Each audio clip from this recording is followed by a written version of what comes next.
आंदोलनातून नेता होता येतं, नेता बनून आमदार खासदार आणि थेट राज्याचा मुख्यमंत्रीही बनता येतं. भारतीय राजकारणाचा इतिहास हा अशाच क्रांती आणि आंदोलनांनी लिहिला गेलाय. मग ते ज्ञानोकार प्रकल्पाविरोधात आंदोलन करणाऱ्या ममता बॅनर्जी असोत, जन लोकपाल आंदोलनातून आलेले अरविंद केजरीवाल असोत की स्वतंत्र तेलंगणासाठी लढणारे चंद्रशेखर राव असोत, या सगळ्यांनी आंदोलनाची ताकद ओळखली आणि सत्तेचं सिंहासन गाठलं. अगदी नुकतंच तमिळनाडूत अभिनेता थलपती विजयनेही याच राजकीय गणिताचा अचूक वापर करत थेट सत्तेपर्यंत मजल मारली. पण याच रांगेत महाराष्ट्रात एक नाव अतिशय वेगाने पुढे येत होतं, ते म्हणजे मनोज जरांगे पाटील. 2024च्या विधानसभा निवडणुकीत महाराष्ट्रात महायुतीविरोधात वातावरण होतं. जनता प्रस्थापित नेत्यांनी कंटाळली होती आणि एका नव्या चेहऱ्याच्या शोधात होती. मनोज जरांगे पाटील यांच्या रूपाने महाराष्ट्राला तो चेहरा मिळालाही होता. पण ऐनवेळी असं काय घडलं की जरांगे पाटलांचं गणित चुकलं. त्यांनी घेतलेल्या एका निर्णयाने महाराष्ट्राचा राजकीय पट कसा बदलला आणि जे ममता बॅनर्जी, केजरीवाल किंवा थलपती विजयला जमलं ते जरांगे पाटलांना का जमलं नाही. आजच्या व्हिडिओमध्ये आपण याच प्रश्नाची सविस्तर उत्तरं शोधणार आहोत. सर्वात आधी आपण हे समजून घेऊया की आंदोलनातून थेट मुख्यमंत्री पदापर्यंत पोहोचलेल्या या नेत्यांनी नेमकं काय केलं होतं, त्यांचे फॉर्म्युले काय होते. ममता बॅनर्जी पश्चिम बंगाल 2007 ते 8 मध्ये सिंगूर आणि नंदीग्राम मध्ये टाटाच्या ज्ञानोकार प्रकल्पाविरोधात ममता बॅनर्जी यांनी आक्रमक आंदोलन उभं केलं. शेतकऱ्यांची जमीन वाचवण्यासाठी त्या रस्त्यावर उतरल्या.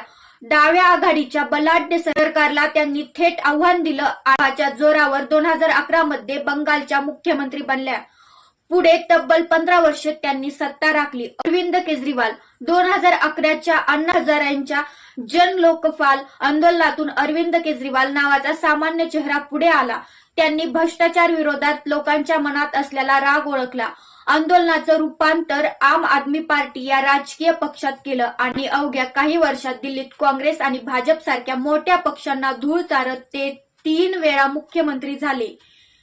चंद्रशेखर राव तेलंगणा आंध्र प्रदेशातून स्वतंत्र तेलंगणाची निर्मिती व्हावी म्हणून यांनी मोठं जन आंदोलन उभं केलं.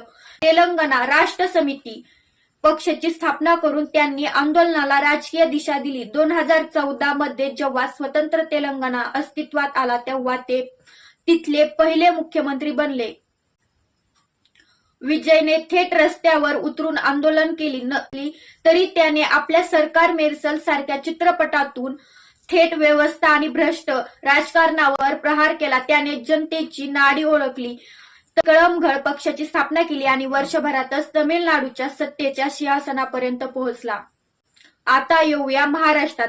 2024च्या पूर्वार्धात महाराष्ट्रातील राजकीय वातावरण प्रचंड अस्थिर होतं. पक्षांची झालेली फोडाफोडी, नेत्यांची पक्षांतरं यामुळे जनता संतप्त होती.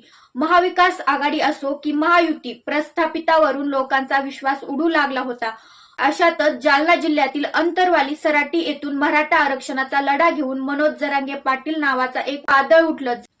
जरांगे पाटलाच्या एका हाकेवर लाखो कोट्यावधी लोक रस्त्यावर उतरत होती. मराठा समाजासह राज्यातील एक मोठा वर्ग त्यांच्याकडे आशेने पाहत होता. महाराष्ट्राला राजकीय बदलासाठी एका तिसऱ्या पर्यायाची गरज होती आणि जरांगे पाटील तो पर्याय बनवू शकत होते. राजकीय विश्लेषकांच्या मते जर जरांगे पाटलांनी योग्य राजकीय पाऊल टाकलं असतं तर आज महाराष्ट्राच्या राजकारणाचे चित्र काही वेगळंच असतं. पण ऐन विधानसभा निवडणुकीच्या तोंडावर जरांगे पाटलांचं राजकीय गणित चुकलं. त्यांनी अशी कोणती पावलं उचलली जी त्यांच्या अंगाशी आली? चला विश्लेषण करूया. आधीपर्यंत जरांगे पाटील सांगत होते की आपण राज्यात उमेदवार उभे करणार, पाडणार की पाठिंबा देणार. पण अर्ज भरण्याच्या शेवटच्या दिवसापर्यंत त्यांच्या भूमिकेत स्पष्टता नव्हती. कधी त्यांनी उमेदवार जाहीर करण्याची तयारी दर्शवली तर कधी ऐनवेळी माघार घेतली. राजकारणात टायमिंग आणि निर्णय क्षमता सर्वात महत्वाची असते. केजरीवाल यांनी आप स्थापना केली, केसीआर यांनी TRS काढला, विजयने TVK काढला. आंदोलनाला सत्तेवर बदलायचं असेल तर संघटनात्मक बांधणी लागते. जरांगे पाटलांनी स्वतःला फक्त एक आंदोलनापुरतं मर्यादित ठेवलं. त्यांनी राजकीय पक्ष स्थापन करून सक्षम उमेदवाराची फळी उभी केली नाही. केवळ अपक्ष उमेदवारांच्या भरवशावर एवढी मोठी निवडणूक जिंकता येत नाही हे ते विसरले. निवडणुकीच्या तोंडावर उमेदवारीचे नावे निश्चित झाल्यानंतर अचानक जरांगे पाटलांनी निवडणुकीतून माघार घेण्याचा निर्णय घेतला. आपल्याला राजकारण करायचं नाही, आरक्षण मिळवायचं आहे असं त्यांनी सांगितलं. पण तोपर्यंत खूप उशीर झाला होता. त्यांच्या या माघारीमुळे महायुती विरोधी मते विभागली गेली आणि फायदा सत्ताधारी पक्षाला झाला. जर त्यांनी निवडणूक लढवली असती तर एका नवा सक्षम तिसरा पर्याय महाराष्ट्राला मिळाला असता. केजरीवाल किंवा विजय यांनी सर्व जाती धर्माच्या लोकांना एकत्र घेऊन सर्वसमावेशक अजेंडा मांडला. जरांगे पाटील यांचे आंदोलन प्रामुख्याने एका विशिष्ट समाजाच्या आरक्षणाभोवती केंद्रित राहिले. इतर बहुजन समाज किंवा ओबीसी घटकांना ते स्वतःसोबत तितक्या ताकदीने जोडू शकले नाहीत. राजकारणात बहुमतासाठी सर्वसमावेशक चेहरा असणं अत्यंत गरजेचं असतं. सहानुभूती मिळवणं सोपं असतं, पण त्या सहानुभूतीचं मतामध्ये आणि सत्तेत रूपांतर करण्यासाठी राजकीय चातुर्य, रणनीती आणि संघटन कौशल्य लागतं. ममता बॅनर्जी, अरविंद केजरीवाल, केसीआर आणि थलपती विजय यांनी हे ओळखलं आणि ते यशस्वी झाले. मनोज जरांगे पाटील यांच्याकडे महाराष्ट्राचे नेतृत्व करण्याची सुवर्ण संधी होती. लोक पर्याय मानत होते, पण ऐनवेळी राजकीय रणभूमीत माघार घेतल्यामुळे त्यांचं नाव या यशस्वी नेत्यांच्या यादीत कोरलं जाण्यापासून राहून गेलं. तुम्हाला काय वाटतं? मनोज जरांगे पाटलांनी निवडणूक लढवून राजकारणात प्रवेश करायला हवा होता की त्यांनी आंदोलक म्हणून घेतलेला निर्णय योग्य होता?